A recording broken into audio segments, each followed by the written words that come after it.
여기에 일꾼을 가리켜서, 하나님의 일꾼을 가리켜서 일곱 별이라고 표현을 했습니다.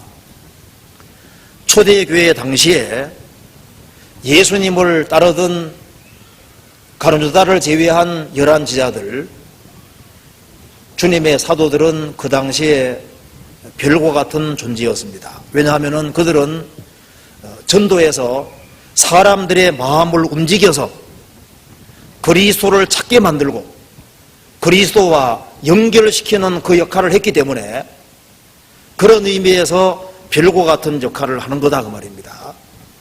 베드로 사도는 한 번 설교함으로 3,000명, 5,000명을 주님 품으로 인도했습니다. 베드로 사도는 사람들의 마음을 움직여서 그들을 회개시켜서 그리스도와 연결시켜주는 그 역할을 부여받았기 때문에 그런 의미에서 별과 같은 역할을 하고 있는 겁니다. 그리고 예수님께서 따로 세우신 70명의 제자들, 존 폭스의 순교 사화에 보면은 70명은 다 순교했다고 합니다. 누가복음 10장에서 예수님 말씀하시기를, 그 70명의 제자들에게 말씀하시기를 너희 이름이 하늘에 기록된 것으로 기뻐하라고 하셨습니다. 그들은 복음 전하다가 전부 다 순교당했다고 하잖아요. 그들도 그 당대에 별과 같은 역할을 한 겁니다. 바울 사도는 3차에 걸쳐서 로마 각지에 전도하면서 교회를 세우고 사람 품을 주님 품으로 인도하고 주님과 연결을 시켜주는 역할을 했기 때문에 그 당대의 일종의 별이라고 할 수 있는 겁니다. 그리고 교회 역사 속에서 주님의 손에 붙잡혀서 주님께 쓰임받은 일꾼들이 많이 있습니다. 영국의 귀족의 아들이었던 페트리카는 AD 4세기에 아일랜드에서 이제 사람들이 쳐들어와서 그 사람을 붙잡아 갔습니다. 그래서 아일랜드에서 오랫동안 노예 생활을 했습니다. 그런데 기적적으로 탈출해서 다시 귀족의 아들이 됐는데 아일랜드에서 양치는 생활을 하면서 신앙심이 깊어져 갔던 겁니다. 그래서 이제 귀족의 아들로 살지만은 행복하지는 못한 거예요. 그래서 이 영혼들을 어떻게 할 거냐 그 말입니다. 그래서 철저하게 선교 훈련을 받고 그는 귀족의 아들이기 때문에 재산을 다 금부채로 많이 바꾸어서 선교하기 위해서 갔던 겁니다. 그래서 주장들을 만나가지고 먼저 금부치를 주면서 내가 선교를 좀 해야 되겠으니까 좀 용납해달라고 하면서 위에서부터 전도해서 이제 이 아일랜드 전체를 주님 믿도록 만들었다고 하지 않습니까? 그래서 로마 제국이 멸망할 때 크리스찬들이 많이 아일랜드로 도망갔고 거기에 그 당시에 복음이 있었다고 합니다. 그리고 거기에서 파송된 사람 중에 한 사람이 콜룸바라는 사람인데 7세기입니다.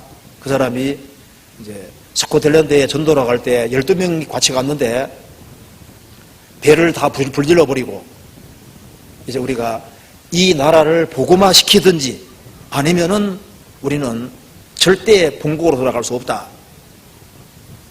그래서 스코틀랜드를 주님 품으로 인도했습니다. 자, 목숨 걸고 복음 전하는 그런 사람들이 있어 왔던 겁니다. 자, 그런 사람들은 일종의 별과 같은 역할을 하고 있는 겁니다. 18세기 당시에 시트필드, 요한 웨슬레 이런 사람들은 일종의 별입니다. 19세기에 D.L. 무디, 스펄전 이런 사람도 그 당대의 별입니다. 우리나라에 복음을 갖고 들어온 사람들이죠. 그런 사람들도 일종의 별 역할을 하는 겁니다. 개신교 선교사로는 처음으로 들어온 사람이 토마스 목사라고 하지 않습니까? 그 사람이 토마스 목사는 런던 대학을 이제 졸업하고 아내와 같이 중국에 선교하러 왔는데 상해까지 왔는데 아내는 그 병 때문에 죽고 그래서 중국말을 배워서 이제 일을 좀 하다가 한국이란 나라가 있다는 걸 알고 그래서 한국말을 배웠는데요. 그 사람이 언어에 천부적인 재능이 있었답니다. 그래서 우리나라에 들어와서 4개월 동안 우리나라를 답사하면서 여기가 전도토가 좋다는 걸 알게 된 겁니다. 그래서 전도를 했는데 얼마 전도하지 못하고 제너럴 쇼머너 사건 때 죽임 당하지 않습니까? 그런데 그 토마스 목사가 성경책을 전해준 사람들이 거의 찾는 사람들이었습니다.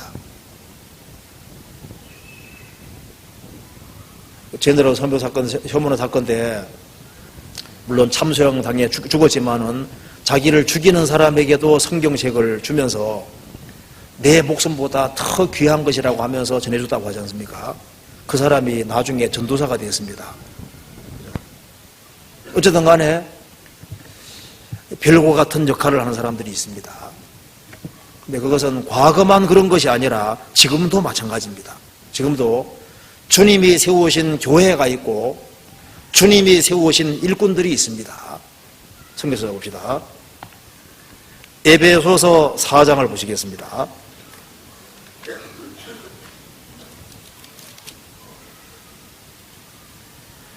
에베소서 4장 11절입니다.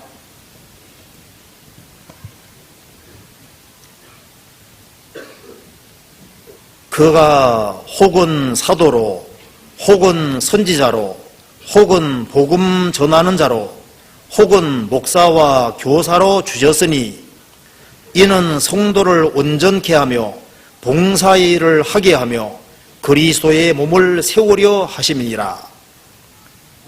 주님께서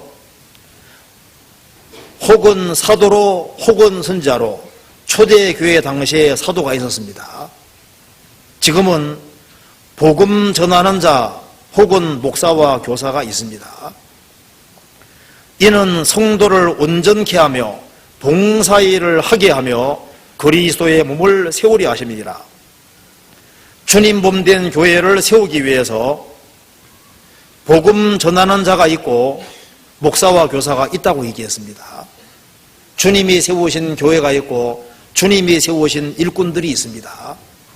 그래서 주님이 세우신 일꾼들은 별과 유사한 역할을 하는 겁니다.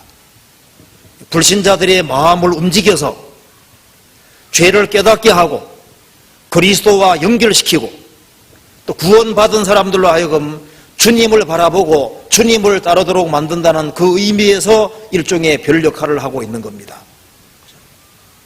그리고 국내뿐 아니라 해외에 선교하러 나가는 사람들 있잖아요. 선교하는 사람들. 그 사람들은 그 지역 일종의 별입니다. 몽골에 선교사들이 파송되지 아니하면 그들이 어떻게 그리스도와 연결될 수 있겠습니까? 더 일찍 들어갔으면 더 좋지 않았겠어요? 그래서 선교사들이 들어가서 그들에게 복음의 씨를 뿌리고 그들의 마음을 움직여서 죄를 깨닫게 하고 그리스도와 연결시키는 그런 역할을 하기 때문에 해외에 선교 간 사람들도 선교사들도 일종의 별이다 그 말입니다.